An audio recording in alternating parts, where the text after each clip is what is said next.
Ibu, ini mungkin saya akan menjelaskan dari paten yang sudah granted karena sudah baik ya. Yang pertama dari untuk di substantifnya, pertama di bidang teknik invensi. Kalau judul kan memang sudah di administrasi bahwa judul di deskripsi dan judul di abstrak dia harus sama. Nah, kemudian untuk di bidang teknik invensi ini cukup parafrase dari judul. Jadi ada kata-kata invensi ini berhubungan dengan, kemudian sambungkan dengan judul. Jadi invensi ini berhubungan dengan suatu current matter, kemudian dia ada mekanisme putaran tali dan sebagainya. Jadi cukup di parafrase. Nah, sebenarnya untuk melihat substansi ini kita baiknya langsung melihat pada klaim dan pada gambar. Nah, jadi pertama mungkin dari gambar dulu kalau alat ya. Yang pertama di alat itu dia tidak boleh ada tulisan di dalam gambarnya. Hanya cukup nomor-nomor seperti ini. Kemudian cukup diberikan caption gambar 1. Gambar 1 pun tidak perlu ada legendanya, keterangannya. Keterangan itu cukup di uraian gambar nanti. Nah, di gambar 2 kalau gambarnya adalah berupa alur itu boleh ada kata-kata atau tulisannya. Jadi kalau gambar itu adalah boleh berupa gambar teknik, tidak berskala, jadi tidak perlu pakai skala. Kemudian biasanya ada yang suka tanya gambarnya boleh berwarna atau harus hitam putih. Nah, itu boleh berwarna atau hitam putih. Gambarnya boleh nggak kalau di gambar tangan, itu juga boleh. Jadi yang penting adalah gambar teknik tidak berskala. Kemudian misalnya yang ingin diklaim itu hanya bagian atas. Berarti Bapak Ibu tidak perlu menggambar semuanya, tapi hanya bagian atas saja. Misalnya sepeda hanya sadelnya saja. Berarti yang digambar sadelnya saja, tidak perlu sepeda utuh. Nah, ini kebetulan inventor mengklaim seluruh bagian ini. Nah, apa yang diklaim dari sini? Kita lihat yang diklaim itu harus seperti apa. Harus karena dia fiturnya adalah berupa alat, maka klaimnya dia harus mencakup bagian-bagian dari alat tersebut. Jadi kalimat pertama pembuka itu biasanya suatu. Suatu kemudian sampingnya apa? Judul, masukkan judul. Jadi suatu current matter dengan mekanisme putaran tali yang mencakup atau yang terdiri dari, nah harus dijelaskan fitur-fiturnya. Jadi ada badan ukur yang memiliki, dia harus dijelaskan di situ ada apa saja. Misalnya ada memiliki lubang badan gitu. Kadang-kadang ada inventor yang minta juga ada ukurannya, misalnya berapa sampai berapa diameternya dan sebagainya. Kemudian suatu mekanisme putaran tali yang terpasang. Nah, jadi di badan ukur itu dia harus ada kaitannya dengan komponen yang kedua. Jadi kita bisa membayangkan nih, yang kedua ini kan terpasang di dalam badan ukur tersebut. Oke, berarti kita tahu dia terpasang. Nah, yang tidak boleh adalah suatu badan ukur memiliki lubang, kemudian suatu putaran tali itu. Jadi nggak bisa membayangkan bahwa putaran tali ini terpasang di mana gitu ya. Dan pasangan-pasangan ini harus berkaitan antara yang satu dengan yang lain. Kemudian ini bisa dicirikan bahwa Badan ukur tersebut jadi yang nomor 1 dia berupa selongsong bambu yang sesuai dengan kedalaman air yang akan diukur dan mekanisme putaran tali mencakup sepasang bearing yang terpasang masing-masing dari ujung tersebut. Kemudian bearing poros terpasang pada bearing 2. Nah, ini jadi harus berkaitan antara satu komponen dengan komponen lain. Yang ini dipasang kemana, yang ini dipasang kemana, kemudian dia terikat kemana gitu ya. Jadi nggak boleh setiap poin-poin itu tidak boleh lepasan. Dan yang harus catat juga bahwa di dalam satu klaim itu huruf besarnya hanya di awal dan tidak boleh ada titik di tengah-tengah kecuali hanya ada di akhir. Jadi kalau kita mau ganti antara satu poin dengan poin yang lain itu harus dikaitkan dengan titik koma, bukan titik gitu ya. Nah, kalau klaim kita sudah jadi dengan baik, keseluruhan yang lainnya pasti akan lebih mudah karena semua yang lainnya itu biasanya hanya parafrase dari klaim saja. Nah, setelah kita selesaikan klaim, kita bisa masuk ke latar belakang invensi. Untuk di latar belakang invensi ini, pertama harus sampaikan masalah. Jadi masalahnya apa? Seperti kita membuat latar belakang di paper.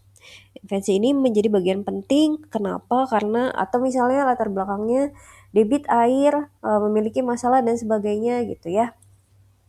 Nah, setelah itu ini ada pengukurannya cukup mahal sehingga pembeliannya bisa dilakukan akademisi gitu ya. Kemudian di paragraf kedua atau ini nggak di enter ya, tapi baiknya di paragraf kedua itu kita jelaskan paten-paten dari sebelumnya. Jadi kalau ini kan beberapa paten yang dapat ditemukan dalam pembuatan alat pengukur debit yaitu sumber resapan berpori oleh Rati. Ini paper bisa, paten juga bisa. Nah, paten ini dia menyebutkan judulnya, tapi baiknya kita menyebutkan namanya juga, nomor pendaftaran atau nomor sertifikatnya yang bisa kita cek di PDKI. Nah, dia menjelaskan 2, yang satunya adalah ini peralatan memantau tinggi oleh Andi Primanugroho tahun sekian gitu, sebaiknya ditambahkan dengan nomor paten, kemudian ada yang lainnya. Nah, seharusnya ada ditambahkan kekurangan. Jadi kekurangan dari ketiga paten ini dan kekurangan-kekurangannya ini harusnya ditambahkan di setelah paten ini. Jadi si paten Rati Indri ini kekurangannya apa, kemudian Andri Prima ini kekurangannya apa, kemudian Turbul Henry ini kekurangannya apa. Nah, segala metode canggih dengan alat tersebut dapat digunakan sebagai alat pengukur oleh ahli. Namun, invensi yang disampaikan oleh inventor ini punya mekanisme tali sehingga memudahkan melakukan pengukuran yang terbatas dan menjadi alat kalibrasi. Jadi, ada kelebihan yang ditawarkan oleh invensi yang ada atau di submit yang itu harus berada di harusnya ini di enter gitu ya untuk menawarkan atau menjabarkan kelebihan dari invensi yang disampaikan. Nah gitu, jadi masalah, kemudian paragraf selanjutnya si paten-paten terdahulu atau paper-paper terdahulu juga boleh dan kekurangan-kekurangannya. Setelah itu paragraf terakhir adalah kelebihan dari paten yang ditawarkan yang menjawab dari masalah dan paten-paten sebelumnya. Kalau di uraian singkat invensi isinya apa? Tujuan. Jadi tujuan dari invensi ini kemudian misalnya tujuannya ada 1 atau ada 2 itu bisa. Nah, tujuan tersebut dicapai oleh invensi ini. Kemudian disampaikan invensi ini berupa apa. Nah, di paragraf 2 atau paragraf 3 uraian singkat invensi ini cukup parafrase dari klaim. Jadi kalau Bapak Ibu punya klaim ini tinggal di copy saja semuanya gitu ya. Kemudian di parafrase di uraian singkat invensi tanpa ada poin-poinnya. Kalau tadi diklaim kan banyak poin-poin dalam bentuk poin-poin, nah ini dalam bentuk kalimat. Kemudian uraian singkat gambar itu hanya sebagai legenda. Jadi cukup satu gambar itu satu kalimat. Ini karena beliau ada 2 gambar, maka ada 2 kalimat dan dihubungkan berarti ada 2 paragraf. Nah, kemudian di uraian lengkap invensi. Uraian lengkap invensi ini adalah tata cara pelaksanaan invensi ini yang dijabarkan dengan pengilustrasian gambar-gambar teknik di mana diilustrasikan. Ini sebenarnya parafrase dari judul juga, tapi dia menjelaskan dengan lebih menyeluruh gitu ya. Nah, keistimewaannya apa gitu ya dan sebagainya. Kemudian bagaimana pertama-tama dia adalah berupa apa gitu ya. Kemudian dia punya lubang, mekanismenya seperti apa ya. Kemudian cara melaksanakannya seperti apa gitu ya. Kemudian dari uraian di atas hasil dapat memberikan manfaat bagi kalangan bawah yang membutuhkan current matter dalam kajian prospek sehingga secara praktis dan efisien mudah dibuat. Nah, berbagai variasi sesuai dengan invensi dapat dilakukan tanpa keluar dari invensi ini yang cakupannya diuraikan pada klaim. Jadi untuk paten alat sebaiknya ada yang pertama adalah gambar teknik alatnya dan yang kedua adalah alur pembuatan dari alat tersebut. Sehingga orang lain yang ingin membuat itu bisa membuatnya dengan mudah karena tujuan paten adalah melindungi invensi dan kemudian bisa dikomersialisasi sehingga yang disampaikan di dalam klaim itu diharapkan orang bisa membayangkan dan bisa membuatnya kembali. Nah, untuk abstrak seperti apa? Abstrak sebenarnya cukup 1 paragraf saja ya. Jadi tidak perlu ada 3 paragraf, ini bisa naik ke atas ya. Yang pertama apa isinya? Kalimat pertama adalah parafrase dari bidang teknik invensi. Jadi bidang teknik invensi yang paling atas ini bisa diparafrase untuk kalimat pertama abstrak. Kemudian bisa dimasukkan ciri teknis, kemudian bisa ada kesimpulan sedikit gitu ya. Atau misalnya tujuan dari invensi ini untuk apa juga kita tidak ingin misalnya ciri teknisnya ada di abstrak, cukup tujuan saja, kemudian kelebihan-kelebihan itu juga bisa. Untuk abstrak sendiri tidak ada isi yang harus dipenuhi, yang penting adalah 200 kata kalau tidak salah. Jadi yang perlu dilihat adalah jumlah katanya, seperti itu. Nah, untuk urutannya, saya lupa.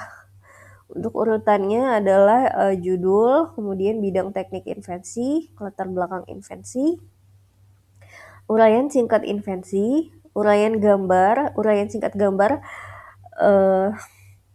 Ini tidak harus ada, jadi kalau di komposisi tidak perlu menyertakan gambar, bisa dihapus saja uraian singkatnya, kemudian uraian lengkap invensi. Setelah itu di halaman baru itu harus klaim ya, kemudian di halaman baru lagi itu harus abstrak ya. Jadi kemudian di akhir kalau ada gambar disisipkan gambar. Nah, jadi itu adalah urutan dari paten dan cara penulisannya. Nah, ini karena dia paten sederhana, jadi dia hanya ada 1 klaim utama. Kalau dia paten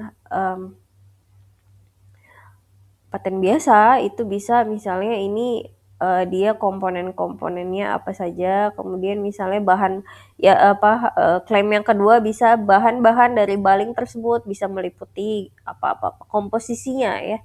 Misalnya apakah bisa dari bambu atau dari besi dan sebagainya. Nah, itu bisa menjadi paten biasa. Atau misalnya dia ada sistem IoT-nya, itu juga bisa menjadi paten biasa. Jadi ada 2 komponen yang berbeda, seperti itu. Oke, mungkin cukup, dari saya. Bila ada yang ingin ditanyakan silakan. Terima kasih. Assalamualaikum warahmatullahi wabarakatuh.